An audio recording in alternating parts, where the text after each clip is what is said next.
On en vient à présent à cette découverte étonnante des chercheurs de l'Université de Genève. On savait que les abus subis laissaient des séquelles psychiques chez les victimes. On apprend aujourd'hui qu'ils laissent également une trace biologique dans leur ADN, une trace que ces chercheurs sont même parvenus à mesurer. Les explications d'Yvan Elie et Chantal Panatier. Maltraitance, viol, autant de traumatismes qui laissent des traces, et pas seulement psychiques. Certaines de ces victimes consultent en psychiatrie. Elles ont accepté de donner leur sang pour analyse. On est allé chercher s'il y avait en quelque sorte des cicatrices sur l'ADN des événements vécus par ces personnes, qui pouvaient être des abus, de la maltraitance ou des circonstances de vie assez difficiles plutôt dans l'enfance.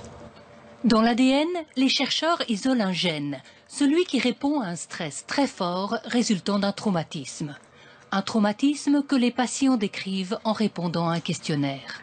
Ce qui est incroyable, c'est qu'au niveau de l'ADN extrait du sang des patients, on a trouvé que proportionnellement à ce qu'ils avaient subi, on trouvait des modifications chimiques de leur ADN. Donc vraiment que cette cicatrice était mesurable. Le traumatisme s'inscrit donc dans notre génome. Et sa trace survit à chaque division cellulaire. Chez les humains comme chez les souris, elle se transmet jusqu'à 3 générations au moins. Très récemment, on a eu cette situation, grand-mère, mère-fille. La grand-mère a un mari qui a violé la fille et de là est issue une petite fille, donc le produit de l'inceste.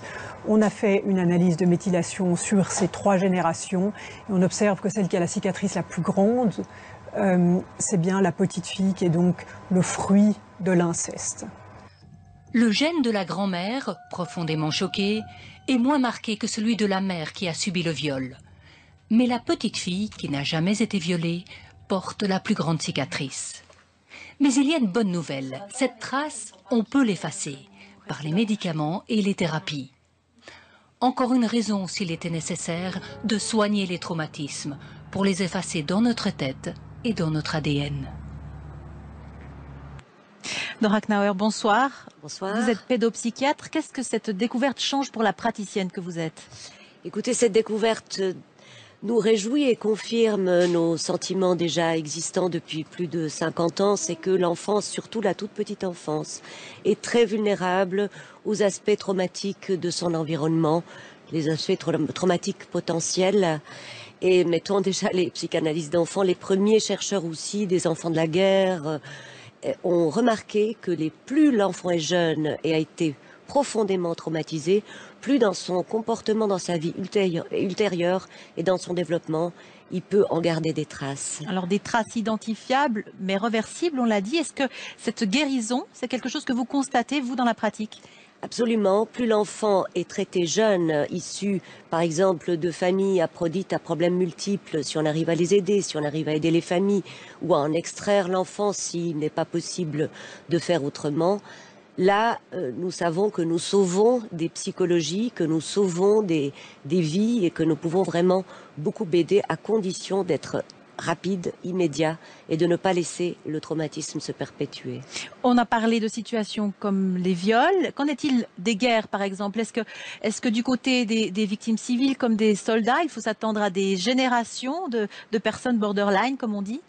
Écoutez, nous connaissons bien les problèmes de guerre aussi pour les adultes. Les retours du Vietnam sont parlants. Maintenant, ceux de la guerre d'Irak également, d'Afghanistan, laissent des traces sur le comportement, sur la vulnérabilité aussi aux différentes contraintes sociales de ces soldats. L'enfant des guerres a été passablement étudié, notamment dans la guerre du Liban, et on sait que ces enfants nécessitent des soins particuliers et surtout de ne pas se retrouver dans des situations traumatiques parce que on vit aussi le second traumatisme comme beaucoup plus inquiétant si on en a subi un auparavant. Donc il s'agit de protéger le milieu environnant de ces enfants ou jeunes adultes qui sont devenus vulnérables. Des gens qui constituent une partie de la société dont il faut prendre soin. Maintenant, on a un moyen d'en prendre soin, ça nécessite des moyens. Que faire dans le fond? Être conscient que la psychiatrie de l'enfant, la psychiatrie du jeune adulte, de l'adulte et de la personne âgée est une branche de la médecine essentielle à défendre parce que pour finir, qu'est-ce qui rend heureux?